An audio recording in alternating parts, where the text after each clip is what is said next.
नमस्कार, आप देख रहे हैं प्रार्थना हो स्वीकार। आपके साथ मैं हूं सुनीता राय शर्मा। मंत्रों के बारे में आप जानते तो जरूर हैं और ये सुनते भी आ रहे होंगे कि मंत्रों में बहुत शक्ति होती है। लेकिन आज हम आपको मंत्रों के विज्ञान के बारे में बताएंगे कि आखिर मंत्रों को शक्तिशाली और असरदार क्यों माना जाता है।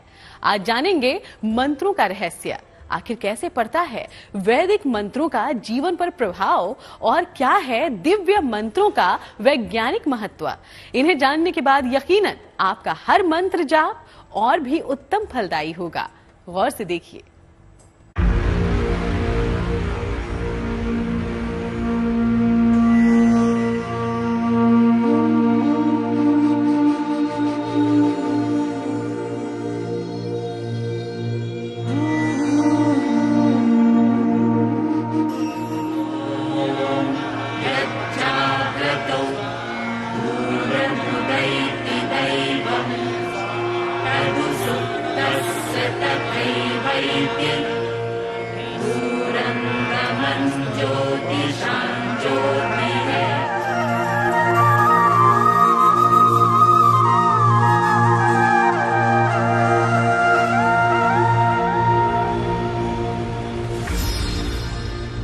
एक उपासना जिससे जल्दी मिलती है सिद्धि।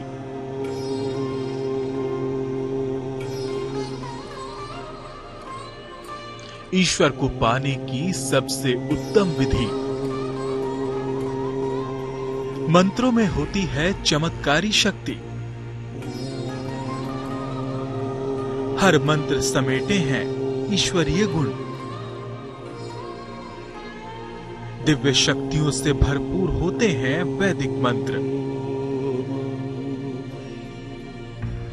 भक्त और भगवान को शीघ्र जोड़ने का सबसे उत्तम साधन है मंत्र। तमाम शारीरिक और मानसिक परेशानियों से छुटकारा पाने में बहुत कारगर हैं वैदिक मंत्र। एक एक मंत्र डालता है आप पर असर। आदिकाल से ही हिंदू धर्म में मंत्रों का अलग ही महत्व है।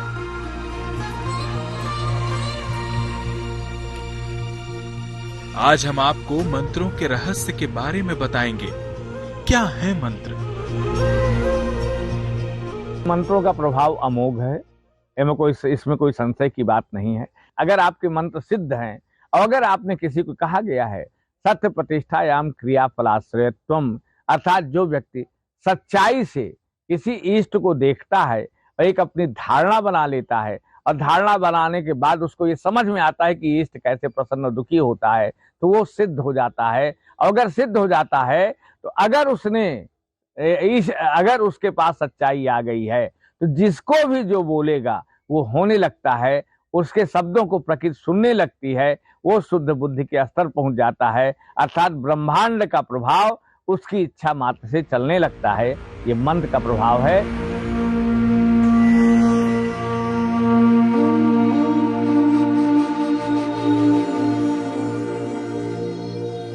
मंत्र कुछ विशेष प्रकार के शब्दों की एक संरचना है। इनका विधि पूर्वक जाप करने से हर सुख, समृद्धि और सिद्धियां प्राप्त की जा सकती हैं। यहां तक कि सिद्ध मंत्रों के जाप से मुक्ति और मोक्ष भी पाया जा सकता है। मंत्र वास्तव में दो शब्दों के ही होते हैं, जिनका श्वास प्रश्वास पर जाप किया जा सके। बाकी जिनको हम मंत्र समझते हैं वो या तो ऋचाएं हैं या श्लोक। बीज मंत्र के साथ प्रयोग करने पर ऋचाएं और श्लोक भी पर्याप्त लाभकारी होते हैं। मंत्र दो तरह के होते हैं, एक सामान्य मंत्र और एक व्यक्तिगत मंत्र।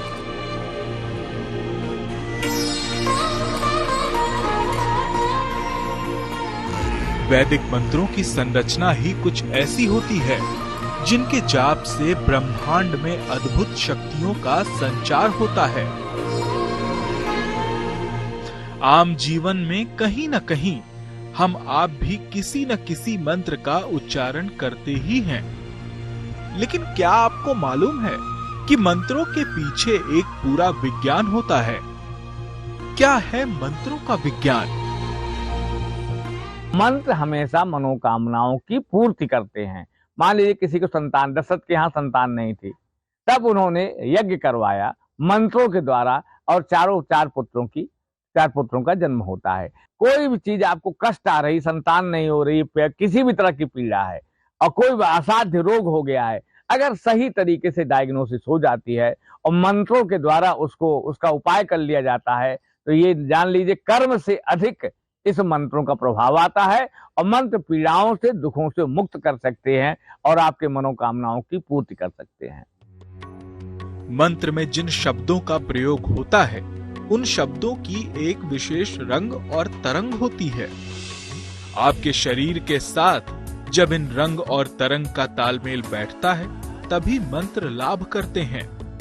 अगर तालमेल नहीं बैठता, तो इनका जाप नुकसान कर सकता है और मनोदशा को परिवर्तित कर सकता है। हमेशा अपने मनोदशा और तत्वों को देखकर ही मंत्रों का चुनाव किया जाना चाहिए। कभी भी किसी मंत्र का प्रयोग किसी बुरे भावना से नहीं करना चाहिए, अन्यथा क्रिया प्रतिक्रिया का नियम स्वयं को ही बुरी तरह से नुकसान करेगा। पूजा उपासना में मंत्र जाप को सबसे उत्तम और प्रभावशाली बताया गया है। ज्योतिषी के जानकारों की माने तो मंत्र जाप के प्रभाव से व्यक्ति का संपूर्ण जीवन और भाग्य बदल सकता है। अब ऐसे में सवाल ये उठता है कि मंत्र काम कैसे करते हैं और ये किसी तरह से हमारे ऊपर असर डालते हैं। मनसा त्रायते इति मंत्र, अर्थात जिस प्रकार से दही को मथने से उसमें मक्खन निकलता है, उसी प्रकार से एक विशिष्ट चिंतन करने से, मन का विशिष्ट प्रकार से चिंतन करने से हमारे ऋषय मंत्र दृष्टारः विशिष्ट साधना के द्वारा जब हमारा मन लगातार उसी चीज में लगा रहता है, तो हमें दिखने लगते हैं मंत्र। मान लीजिए एक ईस्ट होता है हर आदमी का, मान लीजिए हमारा सूर्य है, सूर्य के मंत्र को देखना है तो सूर्य की तरफ ताटक किया जाता है और सूर्य को देखा जाता है और देखते देखते देखते चिंतन करते करते करते सूर्य का मंत्र दिखने लगता है। इसी को कहा गया है ऋषय मंत्र दृष्टारः, अर्थात ऋषि लोग, सिद्ध लोग मंत्रों को देखते हैं।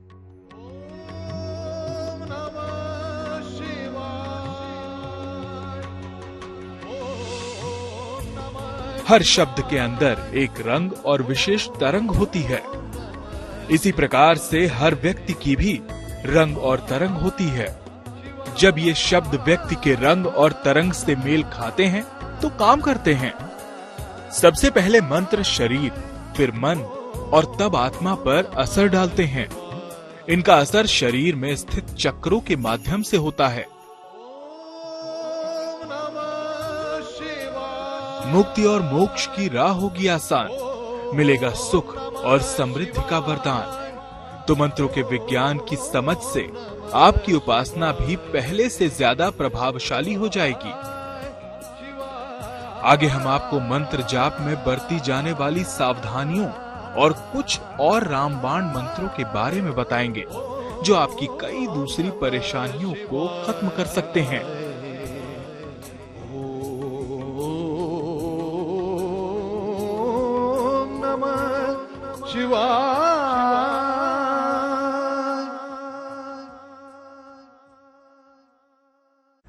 संसार का कोई भी कर्म तभी उत्तम परिणाम देता है जब उसे सही नियम से किया जाए। मंत्रों के जाप के भी कुछ विशेष नियम हैं, सावधानियां हैं, जिनका ध्यान रखकर ही जाप करें। तो आइए मंत्र जाप के उत्तम परिणाम प्राप्त करने के नियम और उन्हें जपने में क्या सावधानियां बरतनी चाहिए, ये जान लेते हैं। ओम भूर्भुवः स्वः तत्सवितुर्वरेण्यं भर्गो देवस्य धीमहि धियो यो नः प्रचोदयात्।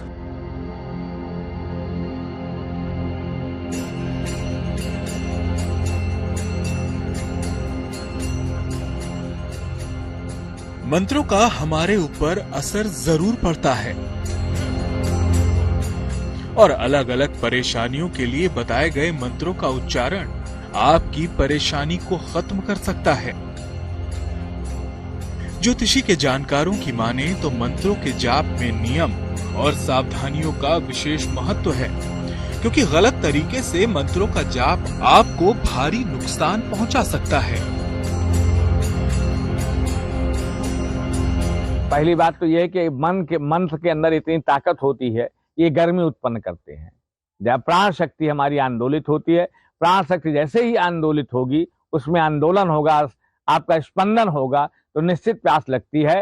तो हल्का सा कुछ क्षण के लिए, जब तक वो माला पूर्ति न हो जाए, माला पूर्ति करने के बाद, जो चाहे आंतरिक माला हो और चाहे बाह्य माला हो, जब माला की पूर्ति मणिकों की हो जाए, तब आप उसके बाद पानी पी सकते हैं। बीच में पीने से बहुत बड़ा स्वास्थ्य का, आंतरिक में भी और बाहर में भी मंत्र खंडित हो जाते हैं। ऐसा करने से निश्चित नुकसान होगा, हमारी वांछित सिद्धियां नहीं प्राप्त हो पाएंगी।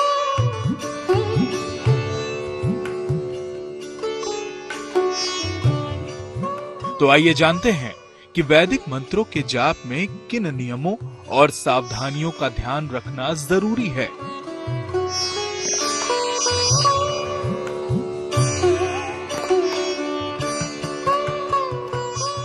मंत्र जाप के लिए स्थान, समय और आसन एक ही होना चाहिए।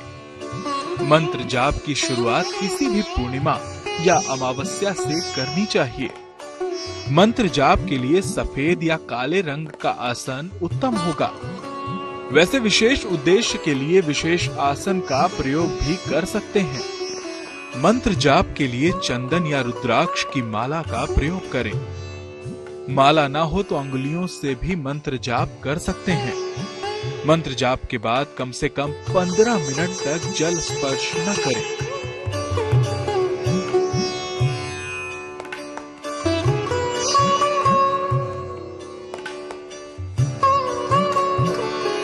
मंत्रों का जाप एक तो होता है बाह्य मंत्रों का जाप, जो शब्दों के द्वारा, उच्चारण के द्वारा होता है। एक होता है आंतरिक। जब कभी, मैंने कहा मंत्र का मूल मतलब है मनसा त्रायते इति मंत्र, अर्थात आंख बंद करके, मुंह बंद करके, ओंठ भी न हिले आपका, अर्थात प्राणवायु के द्वारा, मन के द्वारा जब बार बार चिंतन हो जाए कि जब हम सांस लेते हैं तो वो सो है और जब हम निकालते हैं तो हम हैं, ये प्रक्रिया निरंतर चल रही है। जैसे हमारा कहा गया कि माला क्या है, आपकी जो दाहिनी सांस है वो चलती है, बाईं सांस वो चलती है, अंत में नाभि की नीचे दोनों मिल जाती हैं, ये हमारी माला हो गई। और माला निरंतर, माला में प्राण शक्ति निरंतर चलती रहती है। तो जो इसी प्राण शक्ति को देखने को ही मंत्र कहते हैं। तो मंत्र जाप करते हुए इन बेहद महत्वपूर्ण बातों का ध्यान रखें। सही तरीके से जाप करें, तभी आपको मंत्र जाप का उत्तम फल प्राप्त हो सकेगा। कई बार ऐसा भी देखा गया है कि मंत्र जाप के समय क्या जल ग्रहण कर सकते हैं। मंत्र अगर मानसिक रूप से जपा जाए तो जल पीने की आवश्यकता नहीं पड़ेगी। अगर मंत्र जप के बीच में जल पीने की जरूरत पड़ती है तो आचमन से 2 घूंट जल पी सकते हैं। मंत्रों का जाप आपके जीवन में सकारात्मक ऊर्जा लाता है। ऐसे में उनका उच्चारण तो हमेशा से महत्वपूर्ण रहता है। मंत्र जाप को विधि पूर्वक किया जाए तो कई परेशानियों का अंत हमारी प्रकृति अपने आप ही खत्म कर देती है।